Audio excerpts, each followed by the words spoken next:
Hello, friends, and welcome back to the Bikes for Death podcast. As always, my name is Patrick, and I am your host.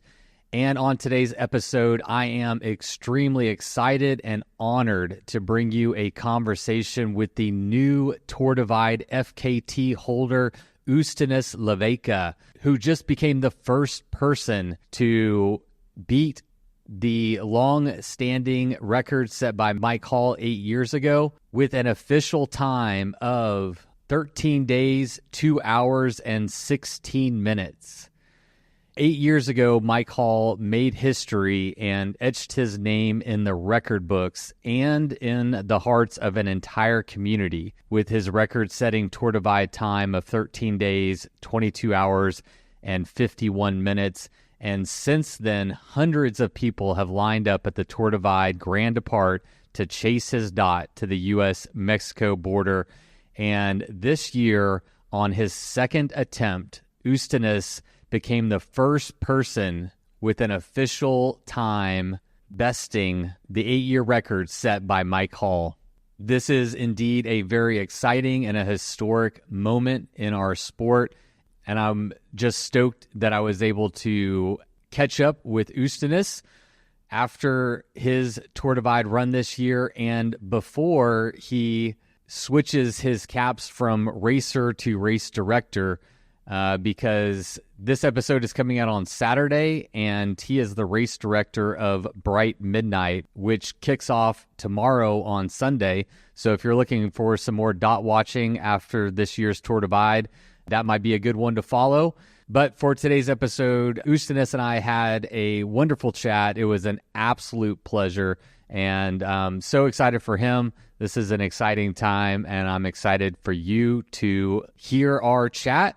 But before we get into it, let's take a moment to thank the people that made it possible, starting with our latest patrons. Well, normally we would include our latest patrons in this segment, but we didn't have any this week. So if you appreciate these episodes and the work we do over here at Bikes for Death, you can support our efforts directly over at patreon.com/Bikes for Death.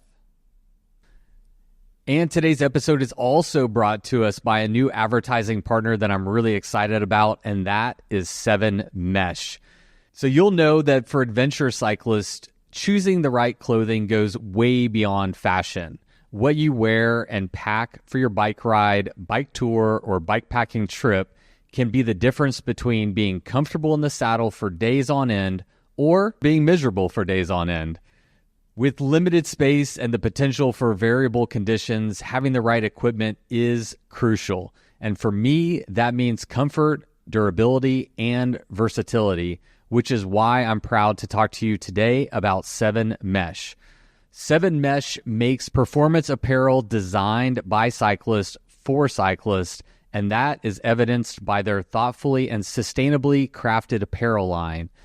Based in a small mountain town of Squamish, British Columbia, 7Mesh was founded by 3 of the team from outdoor clothing company Arc'teryx, including the CEO.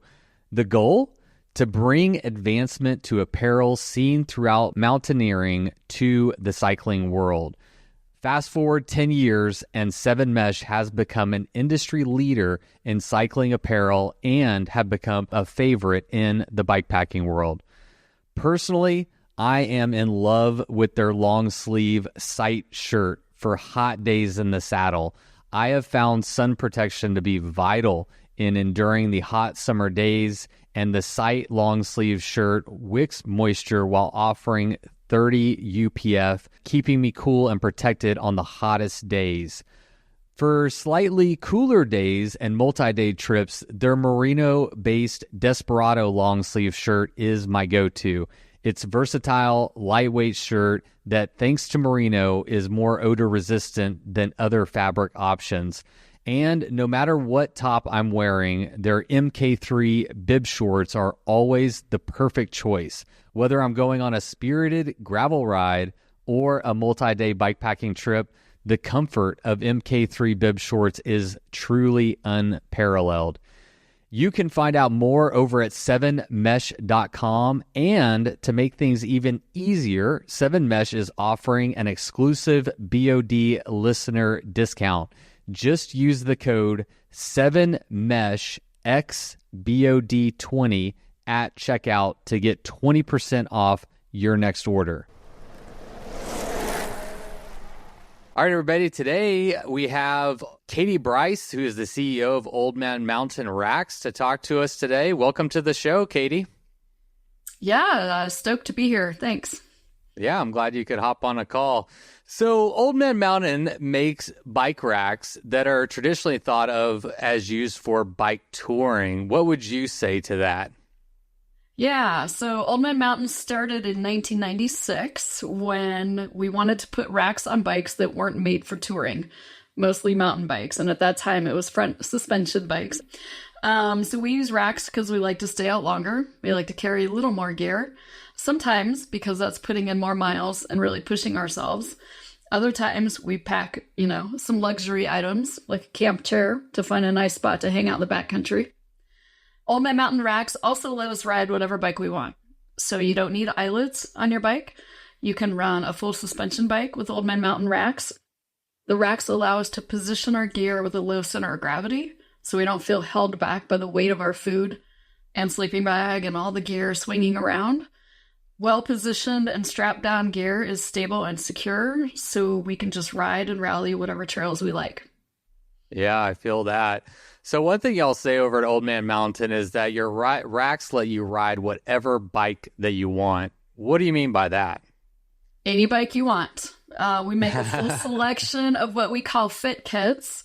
The fit kits allow you to mount the rack to the through axle on the bike at the center of the wheel. Every bike has a center of the wheel. So if you have a bike you love, but it doesn't have eyelets on it, it doesn't matter. One of our axles and the included gear that goes with it for the upper attachments, and you're ready to go. Yeah, that's amazing. So what are some of the advantages of bike racks versus traditional bike packing bags? Personally, for me, I'm a small rider. I'm 5 feet tall, so my bikes are very small. I can't even get a water bottle on my mountain bike. So racks allow me to carry gear. And bike packing has kind of been on this arc. It used to be called touring, and racks and panniers were the standard. Then we came up with small seat bags, frame bags, handlebar bags, and that was for fast and light trips or credit card packing, things like that. And they were great for that when you don't need to carry much. But it kept growing and growing to try to take on longer trips and longer sections of trail and rides without resupply. So now there are all kinds of new designs trying to stop these oversized bags from swaying around and getting in the way of your drop-up post, particularly with the seat bags. Really, the best solution has been here all along. Yeah, no, they really are amazing. And actually, my friend and I just went bike packing for the first, well, it wasn't my first trip, it was her first trip, and she's 5'2", and finding a solution to fill that gap was really hard. How do you get all the stuff on your bike? And we actually got an Old Man Mountain rack to go on the back, and it really fit the bill. I mean, you're able to put way more stuff on. So proof of concept right there. They're amazing racks, and I appreciate you coming on to talk to us about them a little bit. If people want to check them out on the interweb, where should they go? www.oldmanmountain.com. That's amazing. Thank you so much for coming on today, Katie. We'll see you on the trails. All right. Thank you. All right, everybody. The bills have been paid, and now it is time to get to my chat with Jusinas. But first, let's have my friend Miles Arbor kick it off with the Bikes for Death theme song.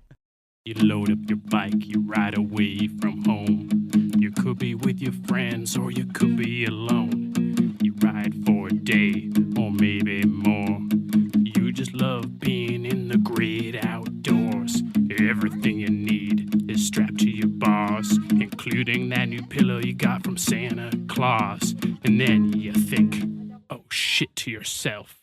You left that super lightweight tent on the living room shelf. Bikes for death. Bikes for death. Podcast. I have heard your name pronounced like 10 different ways. I want to make sure we get it right. So how do you pronounce your name?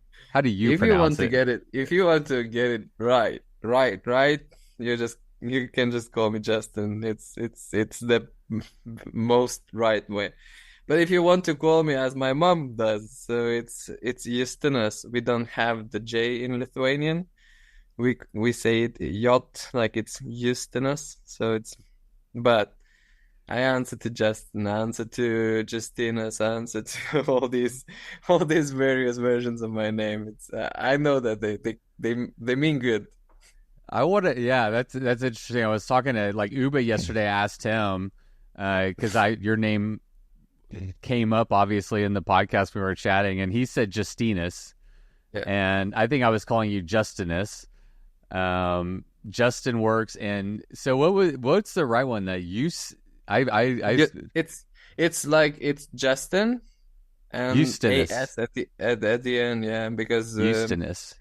yeah, very good. This is really good. This is one All right, of the better. All right, we got your first name. How do we pronounce your last name? It's Leveika. Leveika. Leveika. It's like right, like straightforward as it's written. Justinas Leveika, welcome to the Bikes or Death podcast. For the first time, I should have had you on the podcast a long time ago. You've been on my short list, and I guess you just had to win the Tour Divide to officially make it happen. But right off the bat, man, congratulations. Like, Mike Hall's record stood for 8 years. You will go down in the history books as being the guy to have the first official Tour Divide time beating Mike Hall's record. So right off the bat, man, congratulations on like a huge win and a great race. Thank you, man. And yeah, hello, all you beautiful people listening to this. And thank you for having me here. And what a welcome, what an intro. I mean, you've deserved at least an intro. I wish that I could have been at the end of the Tour Divide to give you a hug and a high five, and like last year, but we'll have to settle for a virtual hug this year. I might need to come again then just to do that. I'll be there. Yeah. If you come back, No. I'll be there. No. Oh man, we talked to that with Uba and everyone else. Like, I think I'm done with that for a while. Yeah. Well, that saves me a question. What? Let's just get into that. Right? You brought it up, but let's just start there, I guess. Why? I mean, it's obviously like a time burden. It's a long, hard race. Like, what makes you say, it can wait a little while? Already last year, I said that once is enough, kind of, and that I would probably never come back there again. And I added this little sentence, which was not out of my own pocket. Yes. Yeah. That's a good asterisk to have. Yeah. So that saved, or like that made that I was at the start list this year too, because I'm surrounded by some wonderful people who likes to see me in pain. Or I don't know. Yeah, but no, they support me very, and fortunate enough, yeah, got the budget to do this again, and that's how I ended up there, trying to fix all the mistakes I did last year and try to do one better, which happened. Yeah. You didn't have very far to go. You got second last year, so you only had one place to bump up. But whoever helped bankroll your Tour Divide this year, I think that was money well spent. I think they're probably feeling pretty good about that investment. Yeah, it sounded like that. It's yeah, it's crazy. Like then and the amount of messages I got after, I still haven't got through all of them yet. It's just been amazing. Yeah. How is recovery going so far? You're like 11 or 12 days after coming off the Tour Divide. How do you feel? I've been riding my bike already back in US, so not much. It was just mainly for recovery reasons. It's just like, to get the legs going and the body moving again. But yesterday I had my first interval sessions, and today I feel fine. So I think I'm yeah, better than last year. That's for sure. I really got back.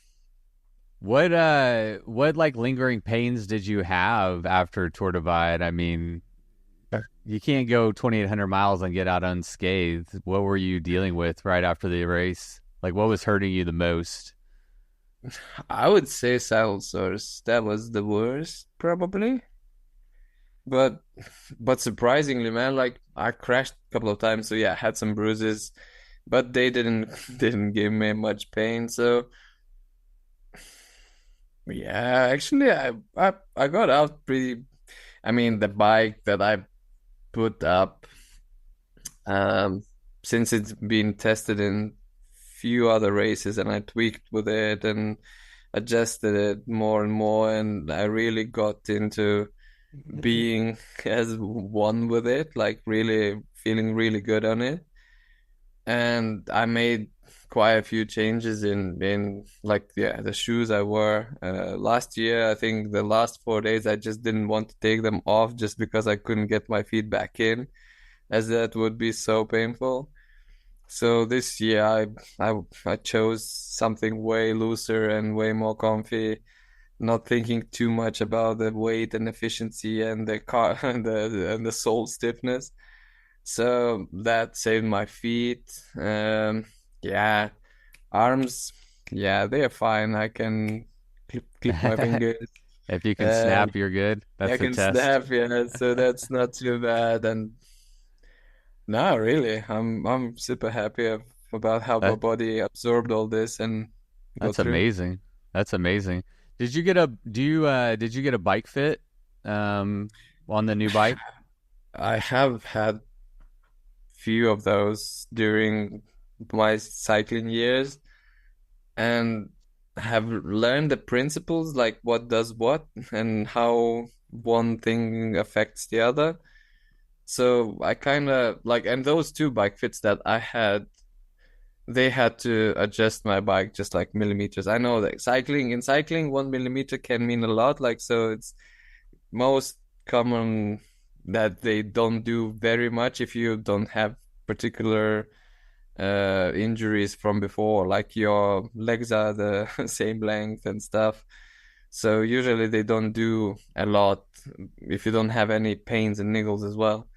So I have it kind of in the balance. So no bike fits. I just did everything on my own. As I said, yeah, I think I found a sweet spot where I feel very good on that bike, and that saved me.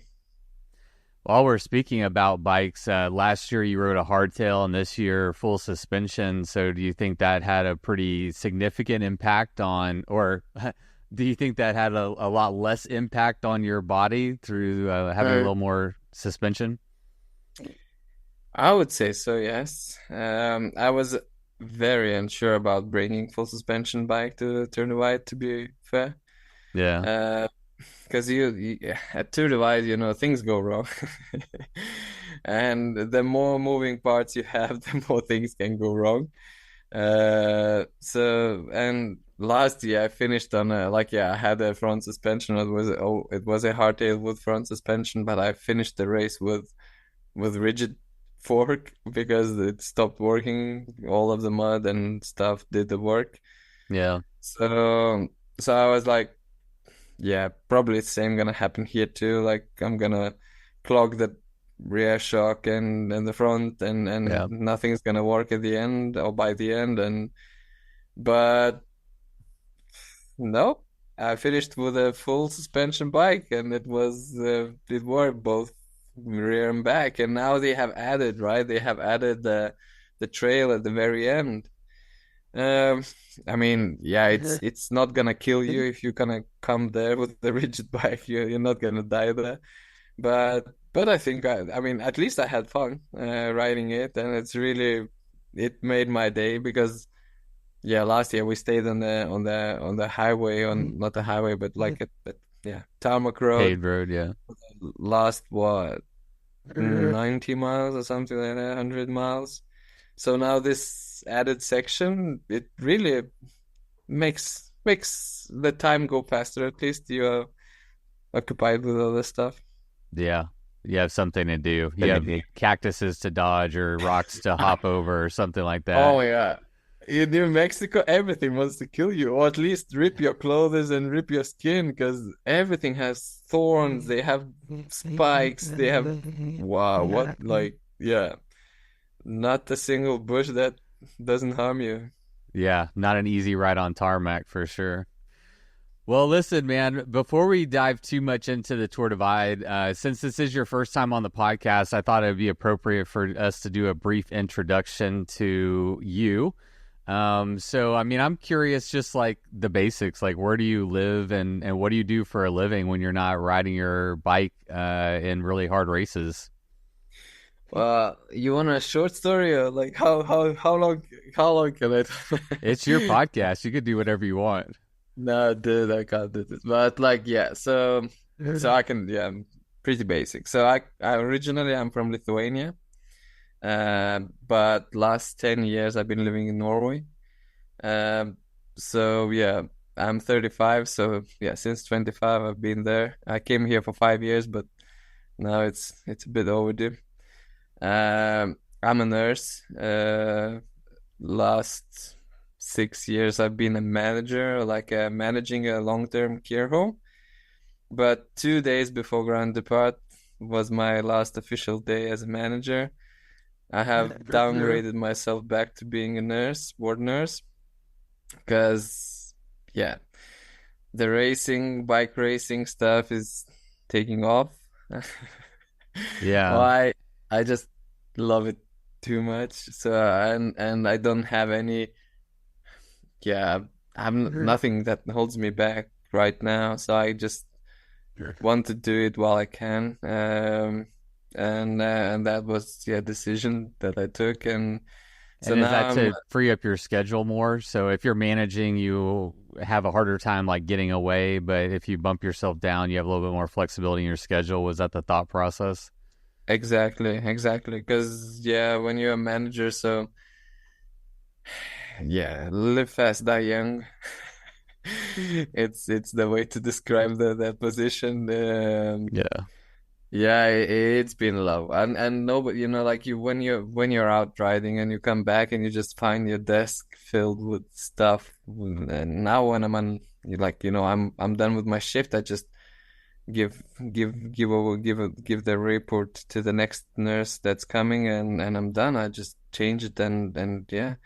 And when you're managing, so you are at work pretty much 24 hours, because yeah, you can be called whenever. And the long-term care home is open 24 hours, so there's shifts, like day shifts, evening shifts, night shifts.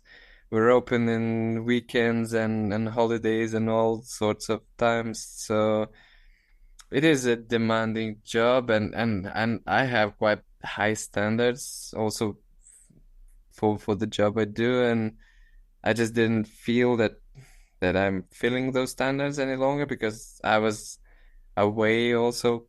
Yeah, like Tour Divide, it requires at least 3 weeks, right? So you have to leave before, and then you need some days to recover. And when you're off for like 3 weeks, and it happens a couple of times a year, so it's just yeah, not exactly. Um, but yeah. Yeah. Have you ever had to use your medical training out in the field during a bike packing race? During bike packing, actually, yeah, just on myself. Yeah, on yourself. Yeah, on Yeah. yourself. But when I was doing some stage races in Iceland, actually there was a guy who went over the handlebars and he landed unlucky, and one handlebar just, or like the end of the handlebar, got into his muscle, like into his thigh. Oh God. Yeah, Oh yeah, no. and his friend was a bit fast to take that one out, and when he took it out, the blood started streaming. Oh And fuck. we were in the middle of nowhere, so that was a bit of a there I had to use my knowledge. Did you save his life? Like, Maybe.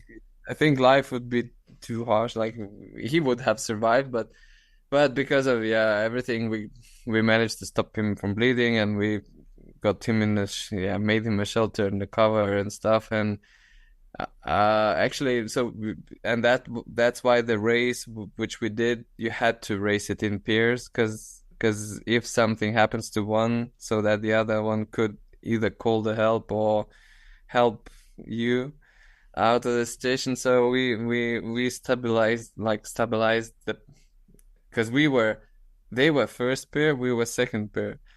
And as soon as we got him like in okay and covered with an emergency blanket and in a shelter kind of, and the help was on the way, so, and other riders were kind of coming, so we left.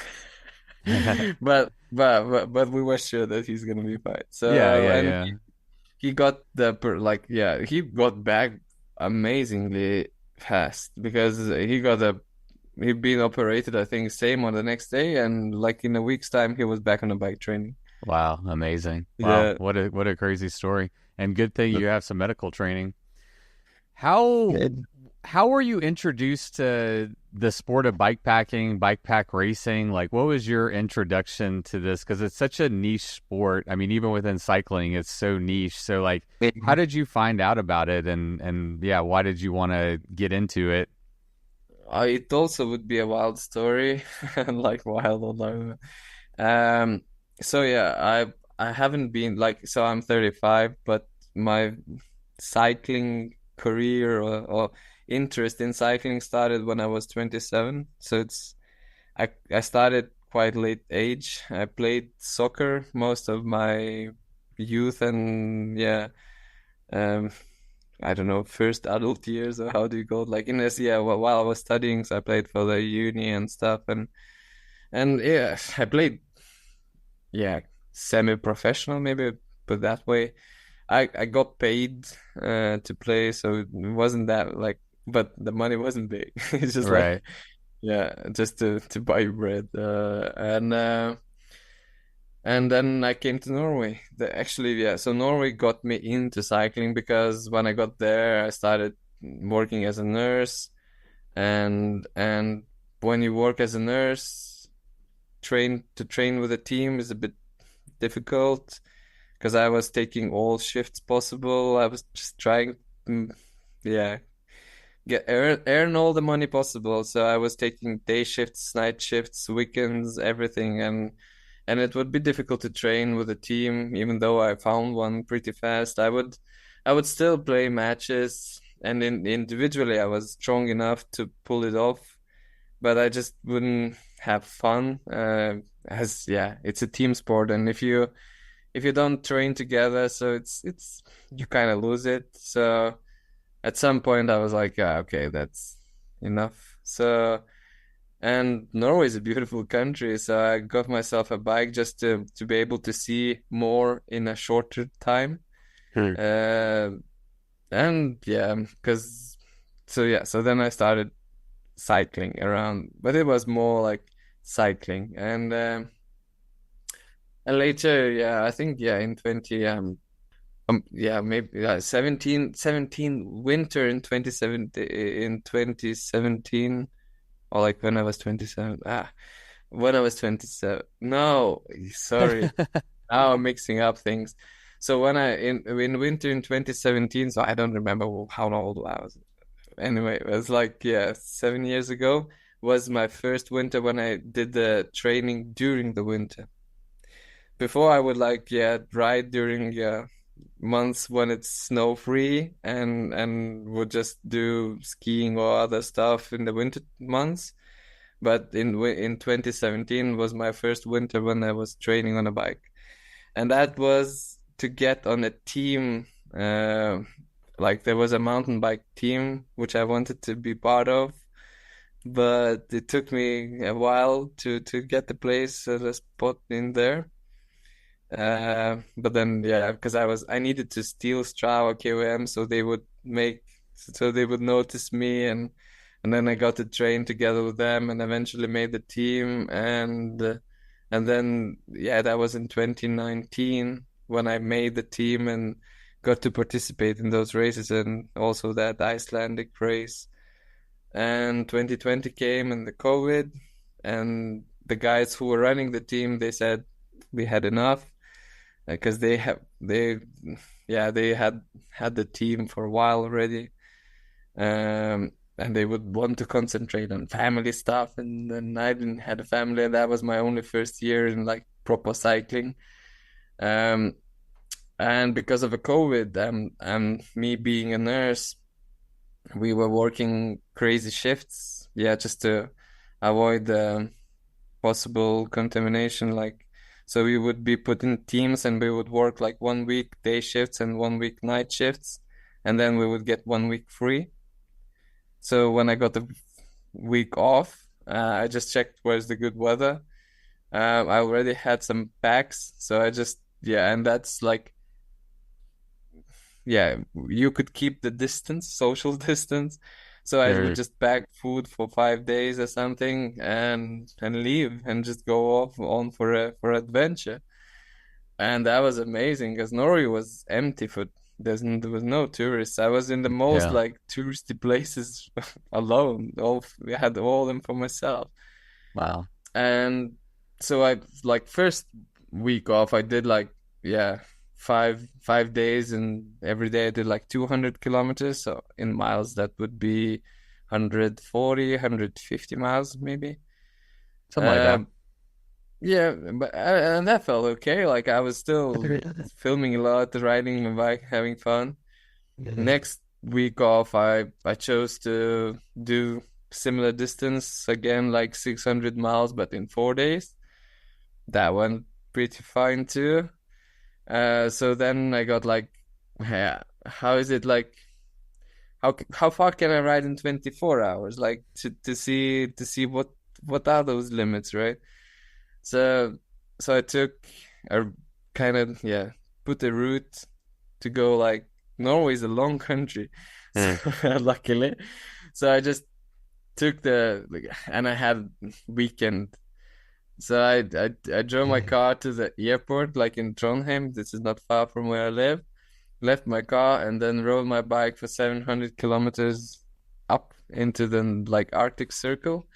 And since I did it in a midsummer, so I wouldn't need to take my sunglasses for 24 hours. I mean, it was a perfect day because it was, yeah, sunny, and the sun didn't go down. And when I reached Buda, which is like, yeah, 700 kilometers up north, there was this midnight sun shining into my face, and yeah, I took the flight next day back home and went Oh, to you work. flew back home. I love I flew that. back to my car and went to work on Monday. So Oh, that's funny. that was my weekend. And this trip actually got some attention from one of my friends who I met in Norway, but he had moved back to Spain, and he was participating in Transpyrenees event, which is Transpyrenees, the like mountainous route, like 600 miles, with in feet, I don't know how many feet of elevation, like, but it was 25,000 meters of elevation, so it's 80, I think, 1,000 feet of, like, 80,000 feet or something like that. Yeah, Don't it's look at me. it's it's some. Yeah, I should have I just converted all. Google it. Yeah, I should have done the same. Like, so I would have it ready. But yeah, anyway, so it would have it has been a lot of elevation, and yeah, that's where I met Uba and all the other stars. That was my first race, and I had The lots rest of is fun. history. Well, the history is still being written, but yeah, that was your introduction. What is it about you? Like, what are your strengths that, whenever it pertains to like ultra endurance bike racing? What do you think you do well that allows you? I mean, Tour Divide isn't your first win. It's not your first hard race. Like, you've had really good results almost ever since you got into the sport. So, like, what do you think your strengths are that allow you to be so competitive? I think life have taught me some skills. I've always been an active kid, but like, yeah. So because in the teenager years, I had the work in a chocolate factory where I worked night shifts, like 5 night shifts in a row. So so You worked riding at at Willy night, Wonka? No, sorry, I that's was stupid. That's yeah, dumb. but dude, that was I never thought that I can like I love chocolate. Like that was my dream job. Yeah. But that was only summer job. So but still like it taught me yeah those nights they became on riding at night became or is okay for me. I just look at it as a night shift, right? I just like I clock in, now it's gonna be a night shift, and then I just ride through the night. Also, yeah, nurse being a nurse, it helped too because it's similar. Like I also have these night shifts and do that. Um, I've never been afraid of like working long hours, so in those COVID times we would do those day shifts or those a week of day shifts or and a week of night shifts that would be 12 hours a day, so a week would be 74 no 84 hours a week, so that's you learn to work in long periods of time. Yeah, all this I think it sums up like you have to have the endurance, And then you but brought cardio in from soccer, I assume. I mean, yeah, soccer that's players have amazing cardio. So, and that's an endurance sport too, where you're just running for hours on um, end, and then throwing practice and all that kind of stuff. Strong legs, strong lungs. yeah, So that's got to contribute. exactly. And so you put all that together, so it starts to kind of make a picture that, yeah, I'm just I feel incredibly lucky to find a sport where I can combine all my like all my life skills, like Yeah. they they just meet there, and I'm pretty simple. I can't kind of learn to look or like stay positive in a stupid situations, and I have yeah I'm yeah it's like I think yeah it's a very niche one like but I found I feel very lucky to find this where I can really benefit from everything I have.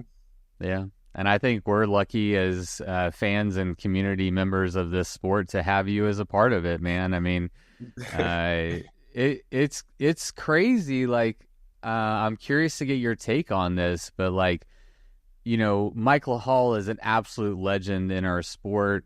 He's been an inspiration to so many, and I don't think that will ever stop. Yeah. I don't, we can't erase his name from the history books, but we as a community, we've been following, and some of us have been chasing that Mike Hall record for the last 8 years, and you are the guy to have the first official time to beat that record. And I'm just wondering to get your like take and reflection on like what does that mean to you to be the guy that will also go down in the history books as the guy who beat Mike Hall's record after 8 years. Oh well, man, it's a big honor to begin with, but I also had the pleasure to talk to Mike Hall's mother. Patricia has messaged me, and I met her actually. I met her in Dales Divide. There's a race in England where Mike Hall comes from and where he used to train. So they have this race, and that's where I met her. But and from I've met a lot of people who knew Mike, uh, and I always was curious and asked how he was, like how was his approach to racing, and also so what I've heard, he loved racing. That's why he came back and back to Tour Divide. He loved that race, and he wanted this record. I mean, he wanted to set it and to improve, make like fix his mistakes, get a better run, get a like a mistake or as mistake free run as you can get on Tour Divide, and he set this time which stood for so many years. But again, I'm definitely not the first one. So Uba has beaten his record as well, right? So Yeah. we we were close to do that last year, and many guys has been close to do that years before. They were equal or a bit ahead or just behind him many days into the race, and would just get unlucky at the end, and he would ride away from them. Yeah. Uh, I also think like records are there to be beaten. I mean, records are something that attracts us, right? That gives this admiration to the sport, like something to talk about, something to chase. But they're always there as a carrot, right? So you just like stretch yourself more and more, and and I'm just incredibly lucky that I got this, and and and then now it's gonna be this carrot. I'm gonna be that First MF. target for many, but just it's just one thing that I can be certain, that this record we're gonna stand for 1 year. That's it. I don't know. Like I'm really not. I can't. There's nothing promised that it's gonna be a long one, because this sport. Look, man, what's happening with it? It's the level is increasing, and by a lot. I mean, Yeah. there's so many fast guys, and not only like not only us old ones, like, oh, I don't know, like I didn't felt like this before, but now I start to feel old suddenly, like in this sport, because before I thought like, oh, ultras is just like, yeah, 30 plus years old, right? Like we would start cycling ultras from 30, and yeah, would last some years. But now kids are doing this. Like they don't Yeah. have a problem. Eden. Yeah, like look at that 14 kid. Like, years old. I think 14 or 15. He's been on the podcast once before when he did Trans North Georgia, and he just became the youngest person ever complete the Tour Divide, in the group start, I think. But yeah. actually racing it, I'm hoping to follow up with him and get his story too. But Yeah. yeah, it's really interesting. That would actually segues really nicely into my next question. But before I ask it, I just wanted to touch on what you said about Mike Hall. And a reflection that I had while you were talking is like what Mike Hall kept coming back for was to set a record. Like he was trying to beat the record. And so records are meant to be broken, and they're meant to push people, and they're meant to inspire people. And you beating his record is only a continuation of the story of his own story, right? Like, and so in that way, like you're honoring the legacy that he set. Like we've all been chasing that FKT, and that way it's just the natural like progression of a sport and life. And I think it's a beautiful way to honor him and not detract anything from what he's done. You're only continuing the example and the legacy that he left behind. So I think it's really cool, and I really am happy for you. Like I'm almost tearing up. Like this is crazy, man, and I'm excited to talk to you.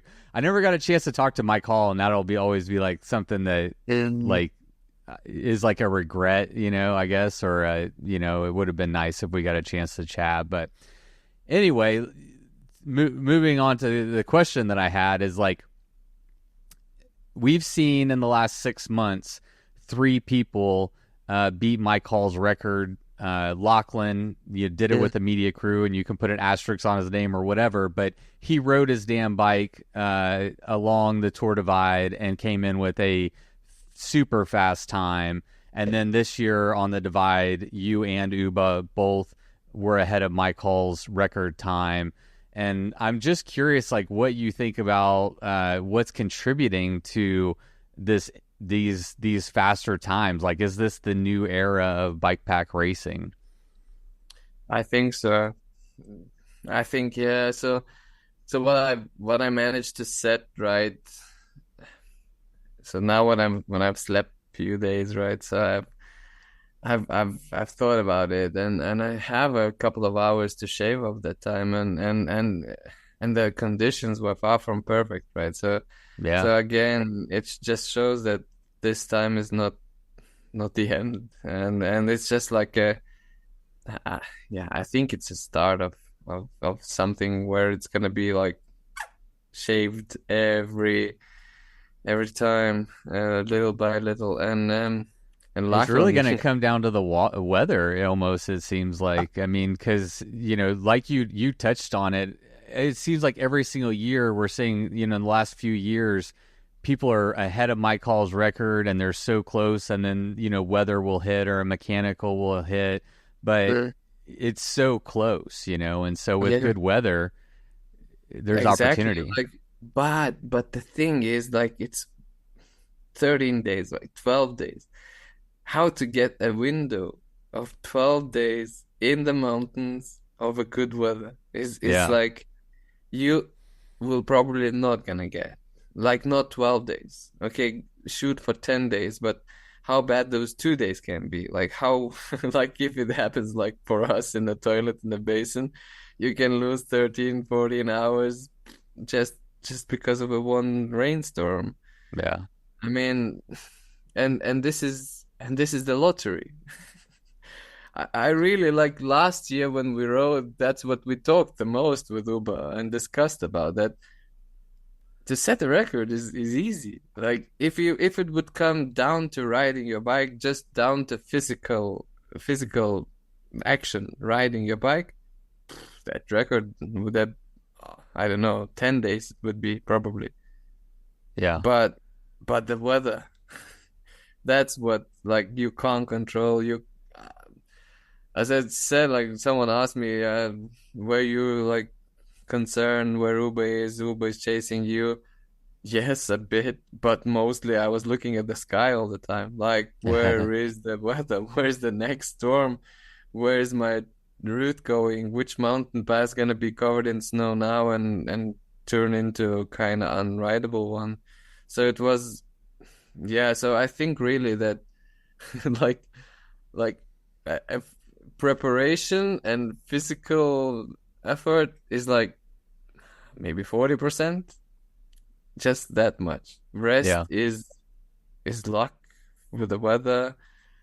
Yeah, if you do grand depart, if you're doing this as a individual time trial, or so then you can kind of look at the weather and adjust it a bit, and your start time, or your, yeah, you can kind of look for a better window.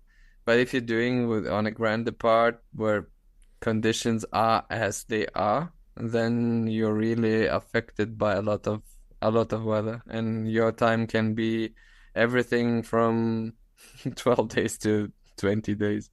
Yeah, yeah, yeah. That really is like the crux of the race, and it takes place over such a long period of time. And yeah, if you're Yeah. on Grand Apart, there's no way around it. You're gonna get hit with some weather somewhere along the way. I'm curious, like leading up to, take me back before Tour Divide. You're, the day before, you're in Banff. Um, you're there for the second year in a row. What were your goals going in? Like, I mean, we know how it ended, but like, what were your goals? Like, what did you really think was possible, and what were you shooting for on this year's Tour Divide? I wanted to fix the mistakes I did last year. That was my main goal, and I knew that right, like the first problems I encountered was even before we left. Yeah, what was that? Like, yeah, Flag Ranch, where I had to hitchhike to Jackson, get the batteries, hitchhike back, and lost about 7 hours there, which I had to made up and catch Uba and Jens at the front. So that was 7 hours there. And then at least I knew that we lost 13 hours in a toilet in Great Basin. So that's already 20 hours. 20, yeah. Then I knew about, like, yeah, so I lost the pedal, I lost this one of the spokes broke. I mean, the spoke, yeah, it made a wobbly wheel, but nothing, like, it's not very much like time consuming or losing you. I didn't waste time fixing it, trying to fix it. I just rode on it. But yeah, that one pedal and gear issues at the end made New Mexico as a nightmare. I was really afraid entering New Mexico this year because it was like the memories from last year were not good. And so I think in total I lost about like at least a day, like at least 24 hours, maybe a bit more last year. So that was like and I finished in like 14 days and 15 hours or something like that. So I thought like, okay, if I manage to cut all this, it's gonna be under 13 days, like 13 days and some hours. And that was my kind of go-to thing, which I looked at, or like Yeah. I kind of had a plan estimate in my head. Were you hoping to, I mean, was winning or beating Mike Hall's record something that you were hoping for or thinking that was possible? Winning, yes, that was one of the reasons,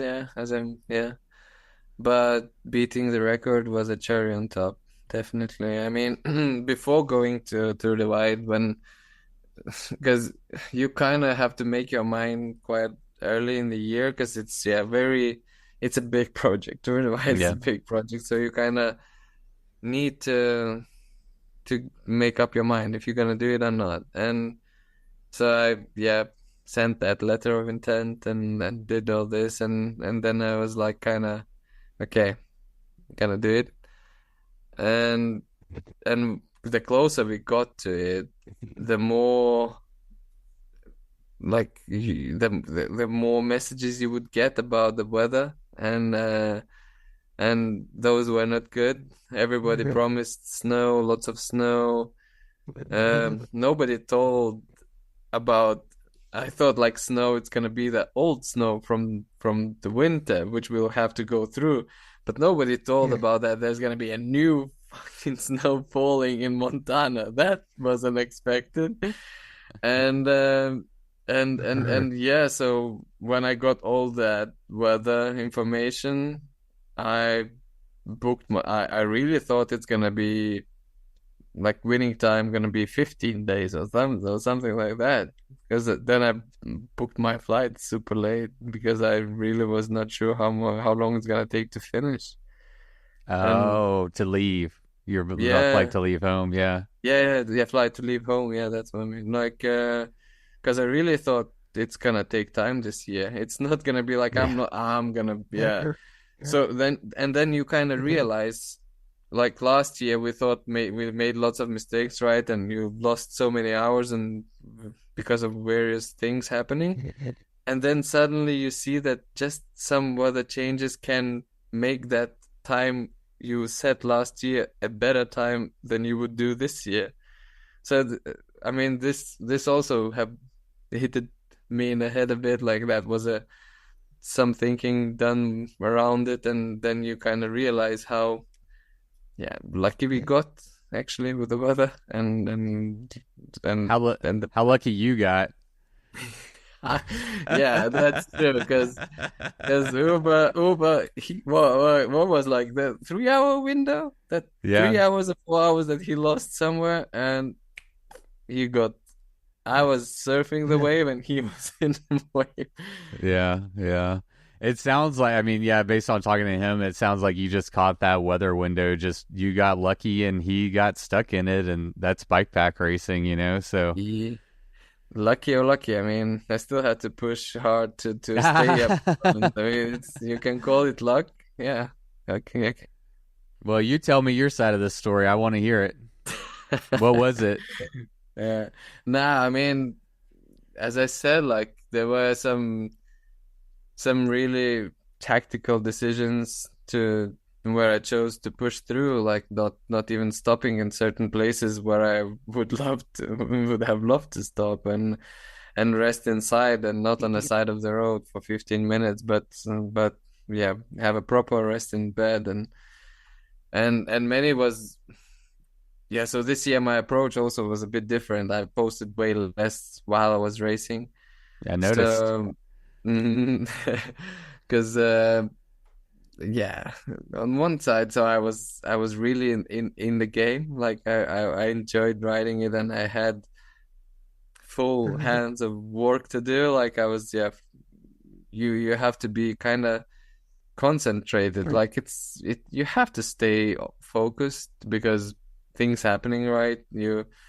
I really really had to learn meteorology, like to see the weather just by looking at the sky and wind and all this stuff and how clouds are forming and all this, and then you kind of, yeah, you use that and you try to surf that wave. I knew that the window is not gonna be big, like, and like if it rains, so maybe you can get the away with the first 15 minutes of the rain, but like if it have been raining for half an hour, the road can suddenly turn into shit. And the same can happen. Like I was at one time after Butte, I went in the toilet. I thought like the road was kind of drying out. There was some sun through the clouds, and there was, yeah, it really looked like the road is drying out, and it might maybe needed an hour, and it would be way easier to ride on it. So I went into the toilet to sleep that hour and wait out.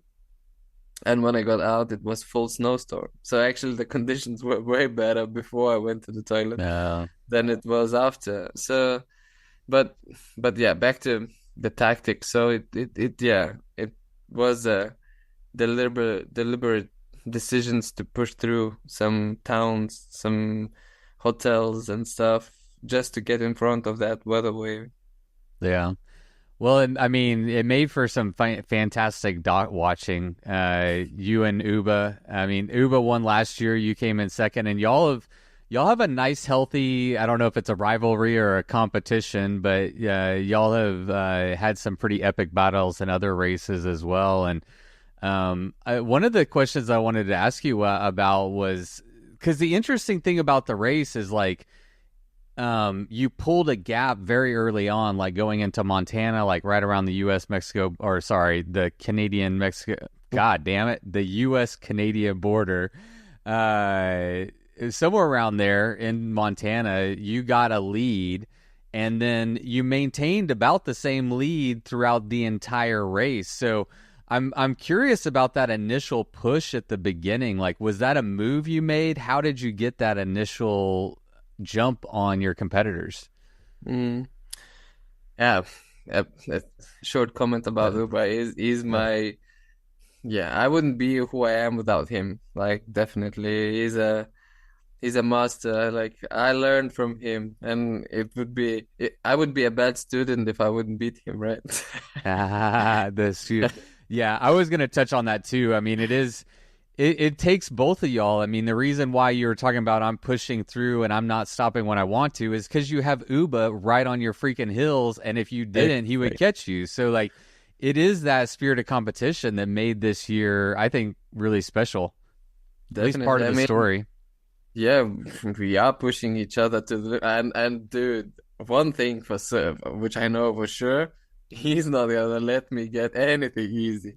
And one thing he knows for sure that I'm not gonna let him get anything easy either. I love it.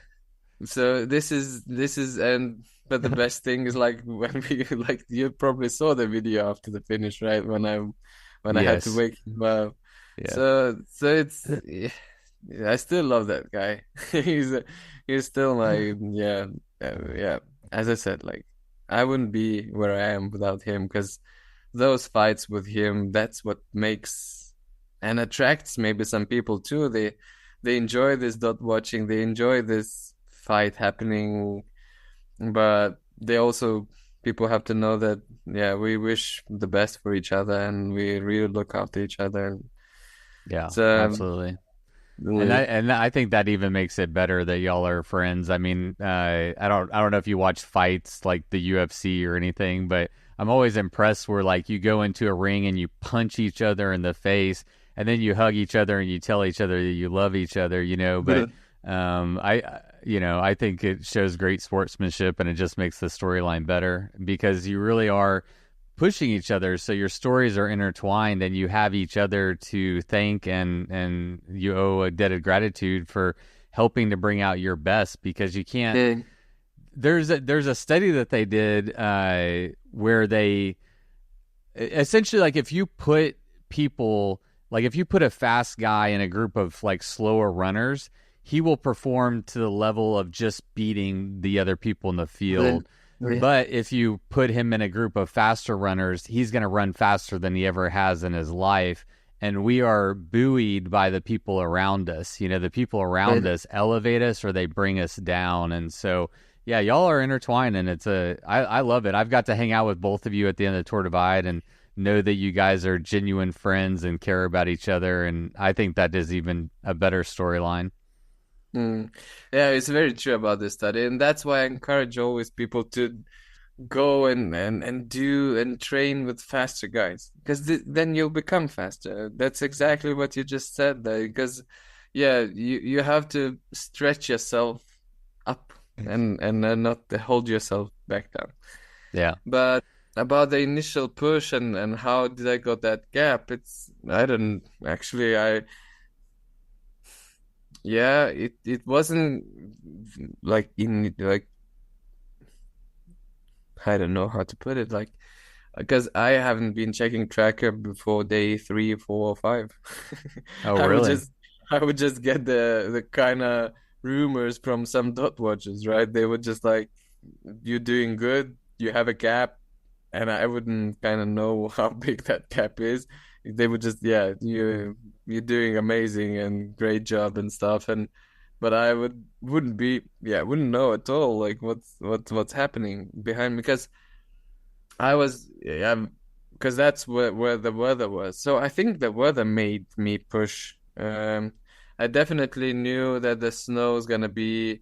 I needed to get as far south as I could by Tuesday. Like Tuesday was like, I need to be the southern, like at yeah, the most southern point. Yeah, like Southern. something. Yeah, southern point. So, and that was kind of Lima, around or Lima. It's called, yeah, Lima, I think it's Lima. I think you were right the Lima, first time. maybe I Lima. Yeah. think. I get So words so wrong that too was, sometimes. yeah, but that was my kind of target where I needed to be, or where I looked as a safe place where it shouldn't snow more. But even there, the snow was there, and what was the worst? I got there by like midday, and the snow started melting, and it made the roads unrideable. It became like this death mud, as someone called it, or peanut butter mud. So, but I think that was, but yeah, and I still saw Uber's bike at some places. I slept in Elkhorn Springs, and I woke up before he did that. So I got out of, yeah, I was at the reception leaving my cabin key, and yeah, I saw the bike. So Yeah, he so I was, mentioned that. yeah. So it was like, yeah. But then I saw only the bike, and I heard probably that he's getting up and getting ready. And we met, yeah, one more time later in a race in a plateau, and yeah. Yeah, that's crazy. So you said you didn't check track leaders until like day 3 or 4 of the race. Did you, was that like kind of consistent throughout the entire race? Were you not really following track leaders and just The focused on your own race tactics? It helps the most, because if you check the tracker, it's kind of similar to to what you just told about that research. Yeah. I remember very well checking track leaders before entering Salida, Salida. and there I had, I think, 55 miles or something. I had a lead, a good lead, healthy lead, and that made me like, really. I came into Salida, I sat down, I had a full meal. I I really, really kind of, yeah, used the time, or fucked around a bit too much. And Yeah. then I got to surgeons to the other side of the pass, right? And I really, oh, okay, now and I had to rush there because I used too much time in Salida. So I was lucky that I arrived there like 10 o'clock, and they were still tidying up after the yeah, because they close at 9, and so luckily the people still were there. So I got a sleeping place and stuff, and then that's where I got like Wi-Fi and checked where Uba is, and then he was like miles behind me, just like, and I was like, how is this possible? Like, because yeah, and the other times is like when you check it and you see that he's close, so you kind of get this strong guys group, right? Then you sharpen up, then you become a bit faster. So maybe it would help to check it more often and see that he's close, and then you would be more focused and don't waste so much time in various places. But in general, so it also messes up your race, because then you start thinking about him more than yourself. You kind of shorten up your breaks. I think it's way easier to chase than to be chased. So that's what I try to do when I'm in a lead. So at least I don't check the tracker. I just try to ride as fast as I can, and I wouldn't be riding any faster even if he would be 50 miles or 20 miles behind me. So Right. it kind of wouldn't make a difference. So as long as you're focused on, so when you're in the lead, your only focus is going as fast and efficient as possible. And if you're Yeah. doing that, if you're doing your best, you don't need to worry about who's behind you, because you can't go, you're already maxed out. So like if they Ex- beat you, they beat you. But if they beat you when you're maxed out, then fair play. But you're not Exactly. playing cat and mouse when you're on the front. It's just all the way out. No, it wouldn't take you far. I mean, not in a race like Tour de White. You're not gonna fool anyone. You can you can try, but then you're gonna either explode if you're gonna go over your limits, or I mean, no one. I don't think that someone is sandbagging and you just like you pretend that you're going slower just to hit someone with a sudden increase in speed. I've been joking with someone. How does attack in bikepacking look like? Like, how Yeah. do you think that does? Like, it's nothing. Like, you don't suddenly increase the speed and go into the breakaway. It's not like Right. that. So Yeah. it's It's yeah, Tour you can't Divide, do not Tour de France. exactly. So I don't know. There's not much. Well, you kind of took my next question right out of my mouth, but I was going to ask you, you've led and won races, and you've been the chaser and come in second, and you prefer being the chaser. That was the question I was going to ask you. So, why do you prefer, like, why do you like being the chaser versus the chased? I think that's the psychological stress, probably. Yeah. Because you put the pressure on even though, as I said, like I try not to write and not to do this, but still I'm not a machine and I'm not a computer. So I still feel that it's different. I can definitely say that I would definitely would prefer to be in a chaser's position than in front. Um, but luckily, again, luckily or unluckily, I had some very close races this year, like the race in Atlas and in the beginning of the year in Morocco. It was a crazy close one for 4 days, where I just also didn't need to check the tracker once because I could see the guy behind me, or I would see him in front of me. So that was the crazy one, and then I had another one very close where I yeah was happy and I managed to win the race, but by 14 minutes after like yeah 200 miles something 200 miles plus race. It was the guys were on the gravel bikes and I was on a full suspension bike because I was kind of that was my preparation race and I was simulating a one hard day in Tour de White. So Yeah. I was doing it on my full on the Tour de White setup. But that was also the whole day very close racing, very like whip swapping the positions and that made me more ready to what happened in Tour Divide now. Like when I was in front, I could apply, or like I knew already I've been in that situation, and that helped me a lot. So I kind of could process it way better. I could take the decisions based not on the rider behind me, but on what I needed at that time, and stay calm when I needed to stay calm instead of stressing and kind of, yeah. Because as soon as you start racing the others' races, you lose. You have to stick with your, I don't like this word plan, but yeah, you have to stick with it. You don't like the word plan? Why? Because there's just so many Yeah. variables, so planning is kind of futile. It's like it's Exactly. yeah, okay, all right. Planning is for weak people. The truth comes out.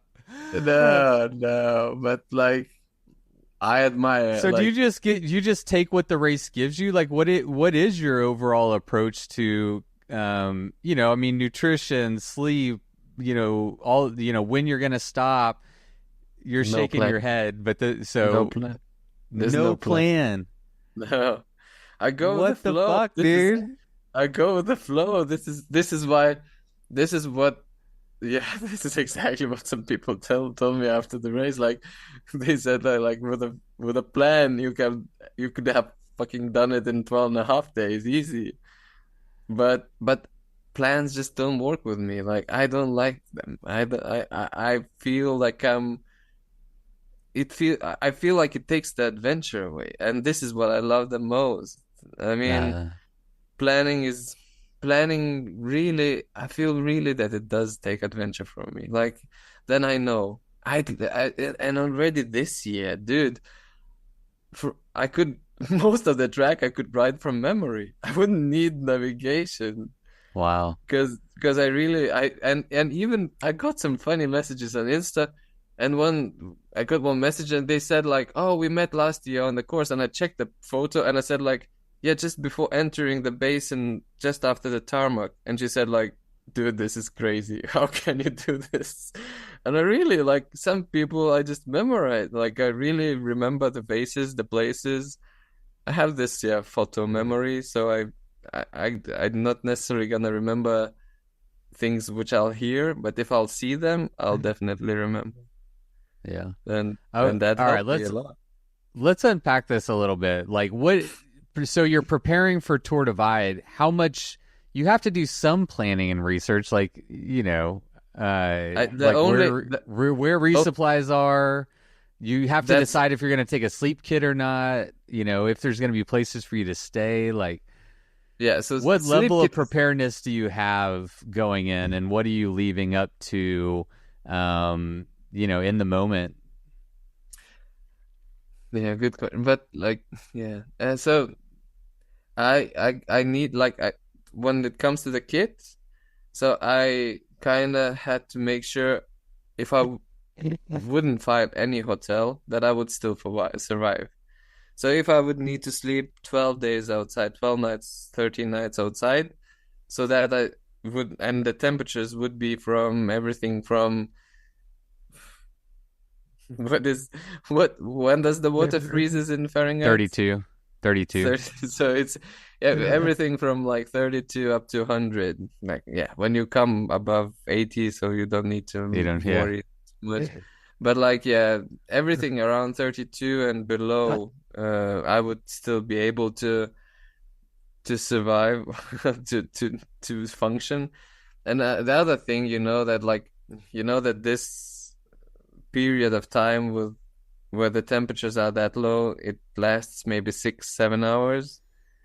So you kind of can adjust your sleeping time, right? You don't need to sleep when it's the coldest. You can stay active when it's coldest, and then it's not that cold. So you kind of can sleep either early in the evening when sun just got down and there's still plenty of warmth, or you can kind of push it later in the day and have a nap under the bush. So that's where the flexibility comes. That's where less planning, less stress, and like how many plans that you have to make, because through the way it fucks up your plans big time, and that's what it does and loves to do the most. I mean, yeah, I really So take off almost my even like mentally, I could see that being an advantage because if you have plan A, B, C, like you're going to need five different plans, right? Because they could throw exactly. anything at you. But then let's say none of your planning works. And so mentally you had all these plans, but they don't work. And so mentally you're just like, well, what do I do now? And so Yeah, I actually can exactly. see like there's a little bit of a freedom in like just, okay, there is no plan. I know that I have what I need Yeah. for contingencies. And Mm. here we go.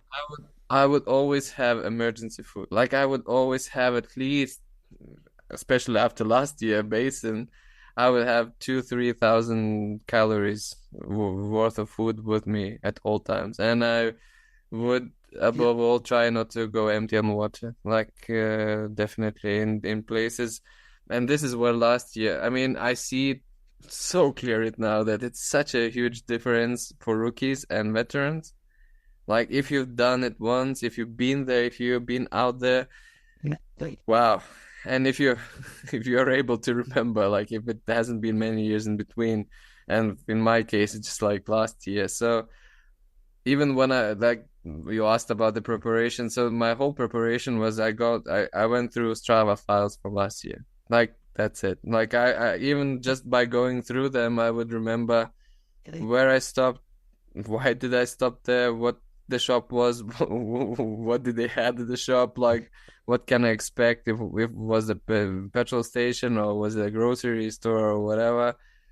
If that was a town, yeah, because in Silverthorne last year I slept in a toilet in petrol station where there was a hotel on the other side of like 50 fucking meters further down the road. There was a hotel, and I opted to sleep on the cold floor in a petrol station in the toilet. That was a really bad decision. So there was like lots of those which I improved or like looked at and really made up a lot of time, I think. Yeah. You know, it's so interesting the different approaches between you and Uba. I mean, your times and y'all are so competitive, but y'all probably could not be any different in terms of your approach to how to do it, which I love because one thing I talk about on the podcast all the time is like this really is for anybody. You could be young, old, male, female. You could, take a scientific approach, or you can say, hey, I don't need a plan. I'm going to lean into the adventure. But that's kind of the beauty about endurance racing is over, a 2-week period. Endurance is a great equalizer. And Yeah. it's really neat to see two very different approaches being, somewhat equally successful on these like ultra races. Yeah, absolutely. And as I told you before, like I mean, I'm amazed. I admire his approach, and because I know how much it takes, and like the results are clearly there. I mean, he's one of the most successful ultra cyclists up there, and yeah, amazing. Is But there's yeah, not no but there he is, and that's it. Like, but next Yes. sentence. Next sentence. So this is what I wanted to say, that yeah, when we were riding first day, when we were approaching Fernie, I think, and he pulled over to me, like, as we were, yeah, me, Lorenz, and Uba in close distances, and he was like, we are approaching Fernie 15 minutes earlier than we did last year. And I was like, dude, I have no idea how much time we used last year, what is the time now, and how much faster or slower we got there. It's just like Yeah. information that I don't operate with and don't use. Yeah. But so it's exactly shows like the differences, but they are great. And they just show, yeah, that there is no one recipe for the good cake. Yeah. Yeah. And there's no one recipe for the good cake, but you had the winning recipe this year. Yeah. Uh, What are some of your highlight moments from this year? Maybe some new experiences. I mean, this is your second year, but maybe you saw something during the day that you didn't get to see. But what are some of like the highlight moments and memories that you're gonna take with you from this year's Tour Divide, other than obviously beating Mike Hall's record? Um, I think I was when we entered that when we entered New Mexico and that trail, the new part. I don't know. Yeah, you probably heard and saw the yeah, changes in the the route. So Continental Divide Trail was added. exactly, yeah. Sections of the Continental Divide Trail were hmm added. Yeah. But that one, just when you just entered New Mexico, that was quite a long one, 34 miles, I think, or something like that. There's quite a lot of miles Yeah. on a single trail. And I had to stop in the middle, and I was just like, because that also has happened to me before, that I fucked up my routes and I had the wrong ones, and oh, my Garmin would get me on something there where I shouldn't be, and, and that's because I was a bit in a panic because I was riding it and I was like, "Well, like, this can't be this good. I mean, this can't be it." Because we were riding on a ridge, like on a cliff, and it looked amazing. It was like morning sun, like a sunrise. I enjoyed it so much. So yeah, the new parts, I really see them as a improvement, not Yeah. something like that takes things away from the route. And another thing, I mean, it can't be not said, like not noticed, is the dot watches. Like, things in US, they are different. They are definitely different. Like, the culture there, and I don't know if it what it does that it is like this, but amount of people alongside the route and in strange and crazy places during the race is just like incredible. Like, I really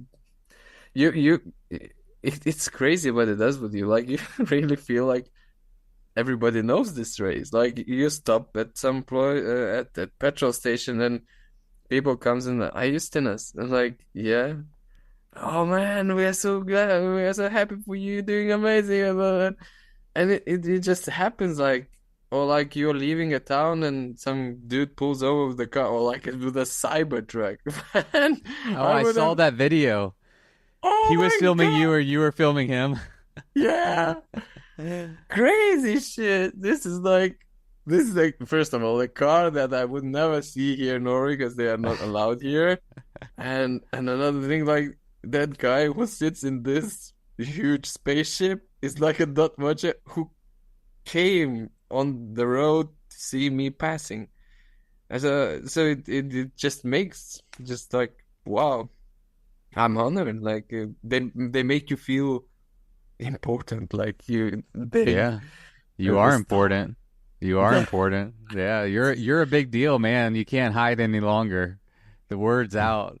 What is the response been from last year versus this year? Last year you come in second place. How many podcast interviews, how many articles, how many sponsors reach out or whatever it may be, versus this year you win and you beat Mike Hall's record. So it's like, Goose egg, double goose egg. it was last year. It was, second. Nobody cares about seconds. It's like, everybody remembers only the winners. That this is what I know from all the football or soccer tournaments that I played. Like, this is usually how it goes. Because I even have played in tournaments where only the first place would get prizes. Like, even the second and third, they would just be like, "Thank you for coming and goodbye." So nothing new about that. And so yeah, but I mean, most of the people also saw the reasons why I came second last year, and I couldn't kind of offer proper fight for Uba and push him. Yeah. Maybe he would have not maybe not even maybe. I mean, if I would have had a bike that would function, I maybe would have pushed him that much that he would have crushed the record. I mean, yeah, not crushed, but like at least beaten Beat it it. by an hour or something. And because what we talked, like if you have a press, you kind of perform a bit above your expectations. So, but yeah, it just went as it went, and as I said, like I'm really lucky to have the people around me. So that's the same people that stayed with me from last year, and they're still continuing the partnership and allowed me to get there and do it again. Yeah. It was do you remember the first time we met?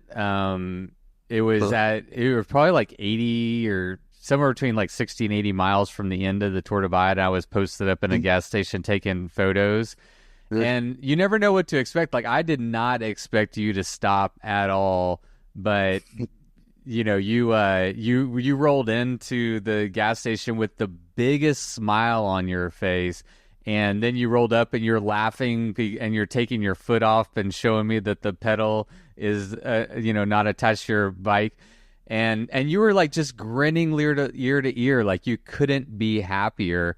And that's something that I really appreciate about you, and I think is interesting is like, and I'll ask you this question, but it seems like you absolutely love being out there. Even if your pedal's flying off and things are hard when you're coming in second place last year, like you really love this.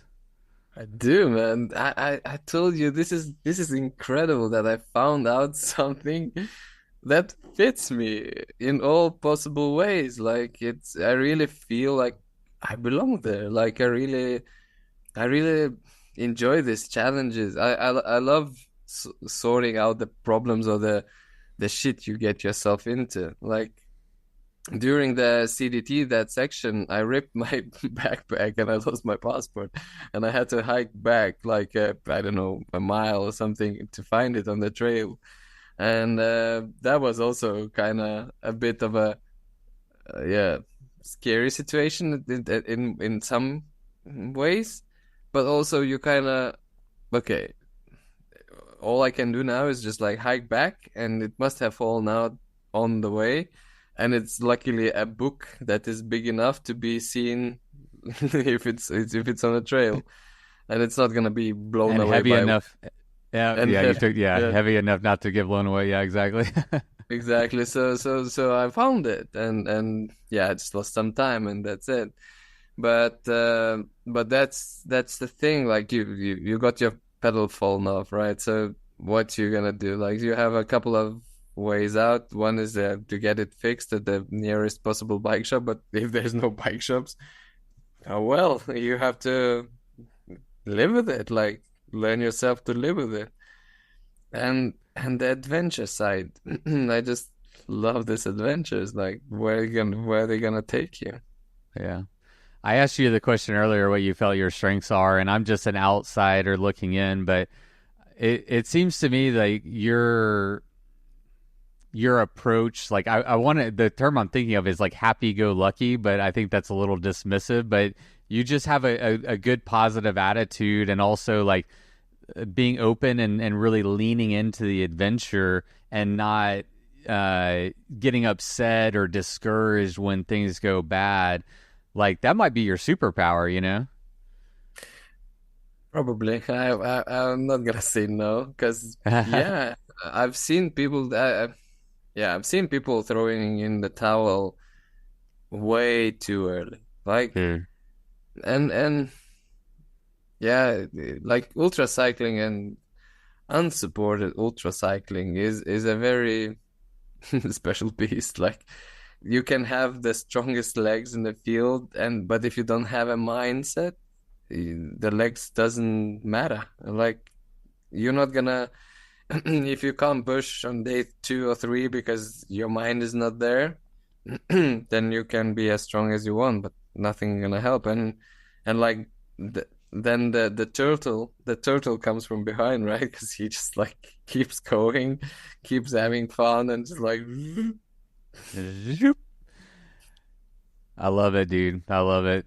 Well, you're about it's actually crazy to me because you're about to, in like 3 days, Bright Midnight, which is your own ultra bikepacking race that you're the race organizer for, is kicking off. And it blew, like, I run events, and thinking about like, okay, I'm going to prepare for a Tour Divide, I'm going to go race it, then I'm going to get back in time to run my own event is just like mind blowing. You're a crazy person who's obviously loves adventure, and maybe you didn't plan that very well. No, I'm kidding.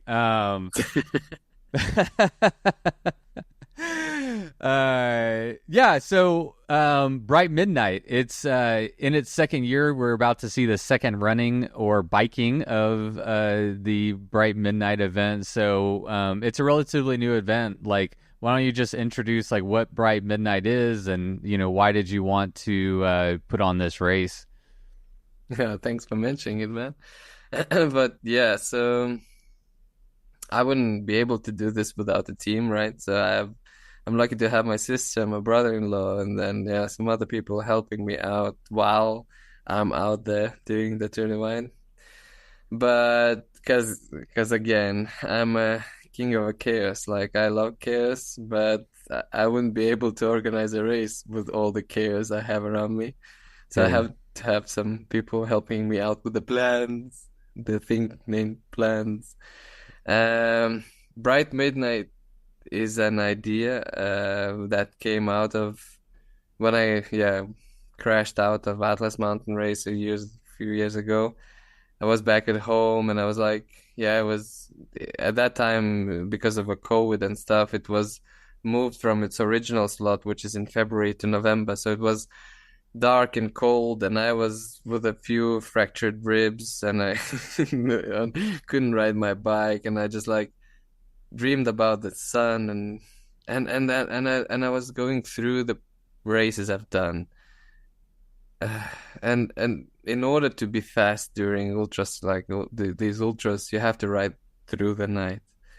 And there was one question you asked about Tour Divide, and maybe there were some sections that I haven't seen last year, which I've seen this year, right? And there are, and it was amazing. I rode through a national park, like section from Grants to Pytown last year was just a shit. Like, I just saw the road and nothing else, because I was doing it at night. And now this year I rode through that national park. Whoa. Those walls just like right next to you. I was amazed. And this is the idea behind the Bright Midnight. It's like the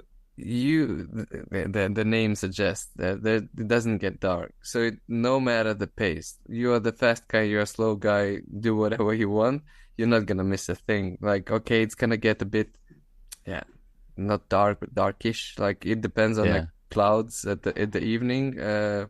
But you're probably still gonna be able to see everything. Like, and you need lights mainly for the tunnels that are there.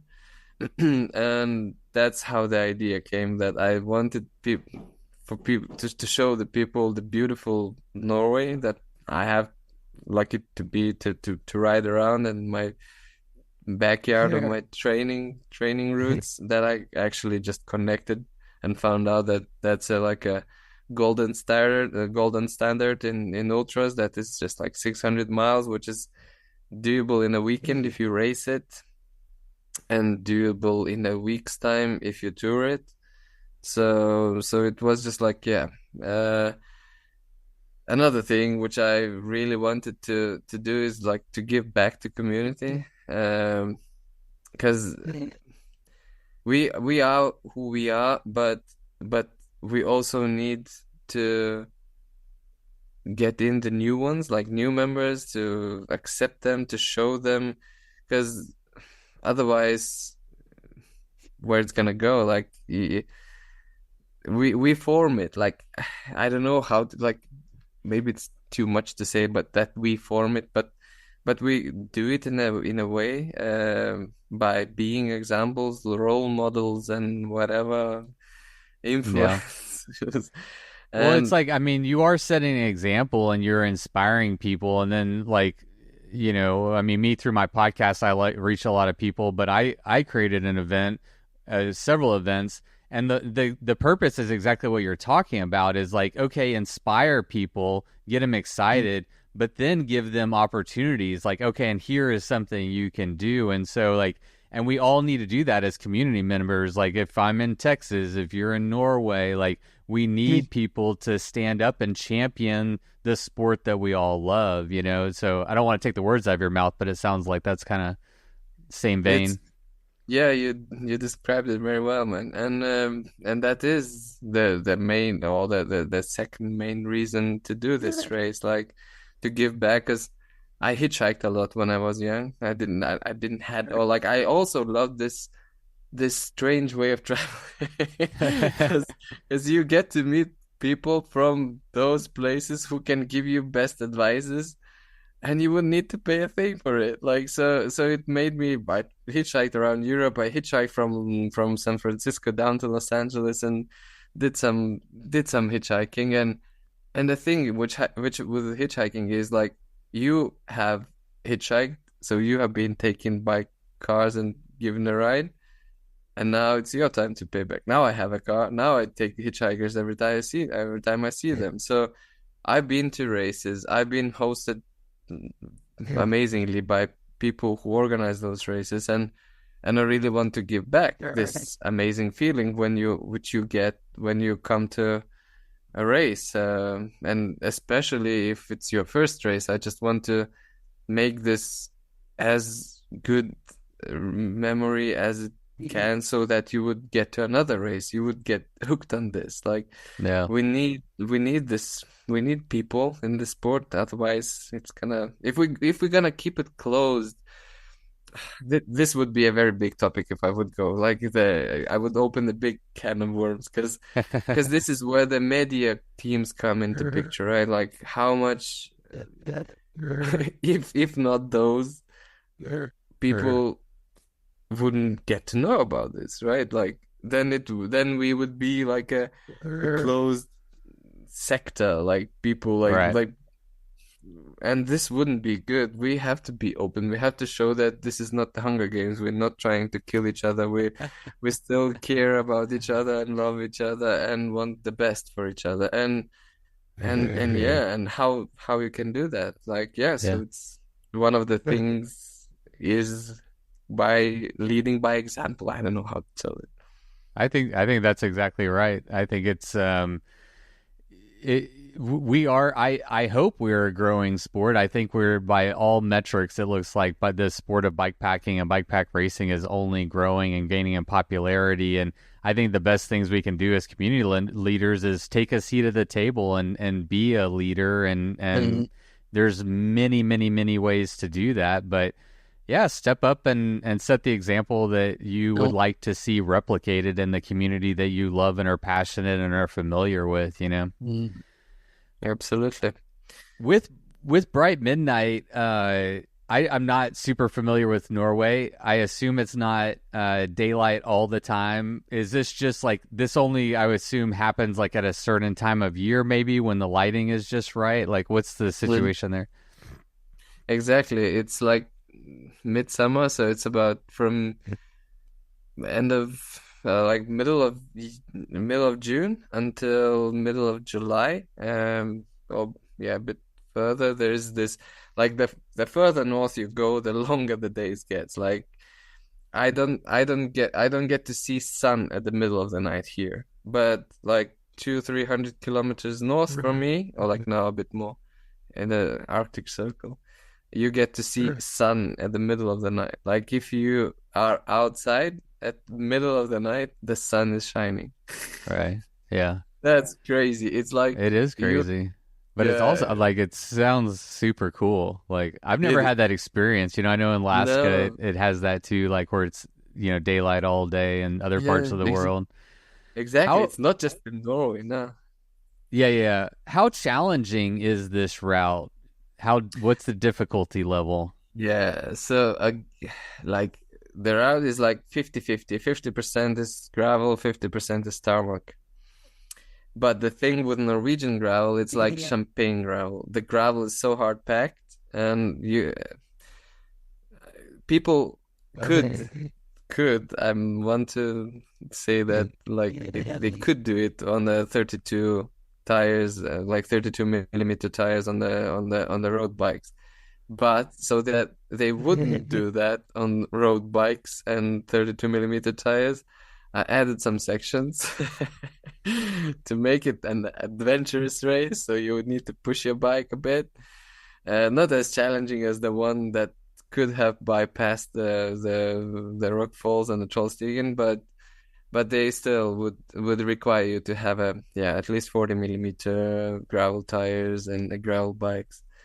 So it's challenging, and there's quite a fair amount of climbing as well, because when you're up in the highlands, the route takes you like so Norway is very long country, and in southern part it's quite wide as well. I'm kind of in the middle, and then we get like the participants, they get I would say one of the best boxes of chocolates, because they get to see the highlands of Norway, where it's like a bit different nature. You're kind of constantly at certain elevation, which I don't know in feet, but it's like, about 700,000-800,000 meters, where vegetation is low, and there's like summer farms where there's sheep and cows, and then you get to the fjords. And when you get to the fjords, it's the roads become a bit more demanding, because they get down to the fjord and then up to this year's highest point is 1,800, like about 19. That is about 8,000, 9,000 feet. So it's relatively high if you go from 0 to 9,000 in one climb. Oh, big time. Yeah. Yeah. That gets you. So there are some climbs that last for about way longer than an hour. So gives you a challenge, and some of them goes really into some wilderness. Like you get to feel that you are little and somewhere in huge nature. Like you see those fjords and walls going out of the water straight up to the sky, and then you see that shit, there's the road.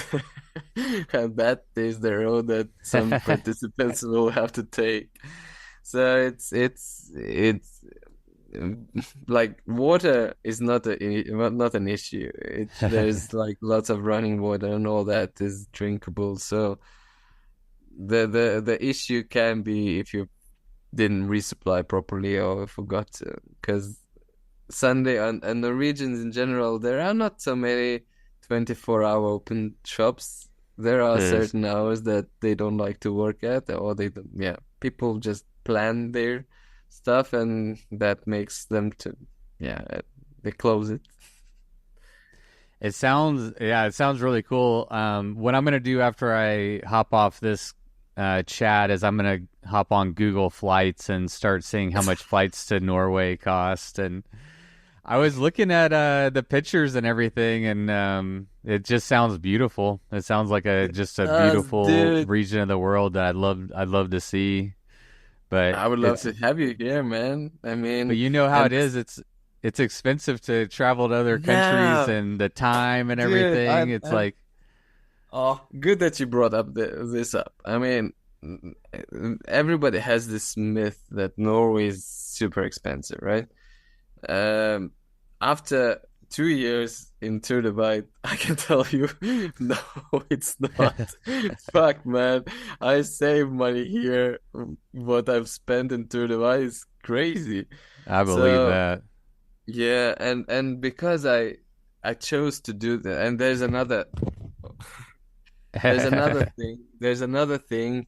I chose to do this race in this little town called Tolga, where I live, because of allowing people, like, we're gonna have like breakfast, right? So I'm gonna run a breakfast like all these days so most of the participants, they are coming on Friday, so the start of the race is on Sunday. So we're gonna have breakfast all these days, and we're gonna have a pasta party on Saturday. So and flights to Norway, I flew from LA to Norway, and I paid $350. So dude, my gosh. Don't tell me that it's so. If you get the flights, for like 700, like $1,000, right? And then you could like you take a train to Tolga from Oslo, and it's very convenient because the train station is just right under the airport, and we have a public transport that works, not just like where you have to have a car to get Yeah, I don't anywhere. even know what that's like, but I've heard about it and I hear it's nice. Yeah, it's a crazy invention that poor people use. Yeah, Uh, but anyway, so it you can really make this race as cheap as anything else. Like, yeah, I really I kind of try to I'll do this a myth busting project yeah, where I'll show how actually it is to bike pack in Norway and how cheap you can like it all depends on your choices. Like you can of course make it as expensive as it can be, right. but like anywhere else, like in US as well, I could have saved lots of money by going to grocery stores and buying gallons of milk instead of like instead of small packs. I'm impressed, dude. Like you sell things in quantities, huge quantities, but single pickles, that's what you can get in all petrol stations. Oh, y'all don't have that other places? No. So that's amazing. I love that. I Yeah, mean, good, good. Well, I got a guy coming to buy my car. I have actually, so the car that I picked you up in from the end of the Tour Divide, and I don't remember if you were in the car whenever we went through the mud getting out of Jeff Sharp's ranch, but anyway, that car, whenever I drove home from the end of the Tour Divide, I got 14 miles from home, and my engine blew up. It ran out of oil, and my engine seized. And that car's been sitting in my driveway ever since then. And a guy is coming to buy it for $500 here in like 10 minutes. So I'm going to go sell that car finally. so look at that. Yeah, I think bikes are worth more than the car, huh? Oh, yeah. My bikes, yeah, even my new car, they're still worth more than my new car. But man, it's been a pleasure to chat. I really I'm so happy. I've been wanting to have on the podcast for a while, and I'm glad we finally did it. But huge congratulations to you on just an amazing race, and also like being the guy that finally chased down and stayed ahead of Michael. A lot of people chased down his dot, but they couldn't stay ahead of it, and you No, stayed ahead of his dot all year on a clean run, no reroutes, no anything. So a very clean run, and I couldn't be more happy for you, man. It's super exciting. man, thank you so much. It's pleasure to hear that and pleasure to be there. I'm honored that I've got an invitation and wow, what an I don't know. The time flew, so I don't know how long we've been talking, but I had lots of fun. Well, me too, buddy. We'll do it again. We won't wait so long before we do another one of these. All right. Cool. Just let me know, man. All right. I will. Bye. Bye bye. All right, everybody. Thank you so much for tuning into today's episode of the podcast. And thank you so much to Jusinas for coming on the podcast and sharing his bright, delightful, and charming self with myself and with you fine folks out there.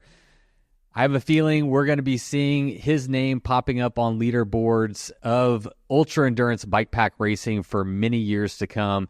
And I personally am here for it. And I can't wait to have him back on the podcast. I had an absolute great time chatting with him and looking forward to watching some dots starting tomorrow on bright midnight.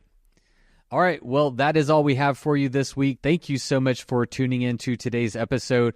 And a polite reminder that a great way to support this podcast is by also supporting our sponsors who see value in these conversations and in you as listeners. Today's episode was brought to us by Old Man Mountain and 7 Mesh. Check out the show notes for discounts to both of those fine companies. And when you use that code, that is a great way to let them know that you appreciate their support as well. And if you'd like to contribute directly, you can do so over at patreon.com/bikesfordeath. And that's all we got. Thanks so much for being here. We'll be fresh in your feed next week with a brand new episode. Until then, you know what to do. Go ride your damn bike. It was the middle of the night. You grabbed your knife and you held it tight. The sounds of beasts kept you awake. The sounds they made kept you afraid. In the morning, you packed your bike. Memories forgotten from the previous night. You rode faster than ever before. Was it your imagination? Or merely folklore? Fear turned into strength as you pushed further. Every pedal stroke, stronger and firmer. Your bike feels weightless, your legs aren't tired. You think to yourself, just a few more miles. Bikes for death, bikes